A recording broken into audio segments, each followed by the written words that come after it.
आज संपूर्ण जग ज्या राजाला आदराने वंदन करते ते म्हणजे छत्रपती शिवाजी महाराज. जेव्हा अफजल खानाने कप्ताने महाराजांना मिठीत मारण्याचा प्रयत्न केला तेव्हा महाराजांनी घाबरून न जाता आपल्या बुद्धिमत्तेचा वापर केला. अंगात चिलखत आणि हातात लपवलेली वाघनखे यांच्या जोरावर त्यांनी त्या बलाढ्य राक्षसाचा कोथळा बाहेर काढला. हा विजय केवळ एक युद्धाचा नव्हता, तर तो शक्तीपेक्षा युक्तिश्रेष्ठ असल्याचा पुरावा होता. आपण शिवजयंती का साजरी करतो? शिवजयंती म्हणजे केवळ उत्सव नाही, तर त्या मूल्याचे स्मरण जी महाराजांनी आपल्याला दिले. परस्त्रीला मातेसमान मानण्याची शिकवण त्यांनी दिली. रयतेच्या भाजीच्या देठालाही हात लावू नका अशी कडक आज्ञा देणारे ते जगातील पहिले राजा होते.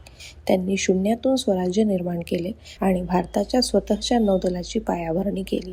1870 मध्ये महात्मा ज्योतिराव फुले यांनी रायगडावरील समाधी शोधून पहिली शिवजयंती साजरी केली, जेणेकरून येणाऱ्या पिढ्यांना या रयतेच्या राजाचा आदर्श मिळत राहावा. थोडक्यात सांगायचे तर ज्यांचे नाव घेताच अंगावर शहारे येतात आणि मनात अभिमान दाटून येतो अशा हिंदवी स्वराज्याच्या संस्थापकाला मानाचा मुजरा करण्यासाठी आपण शिवजयंती साजरी करतो.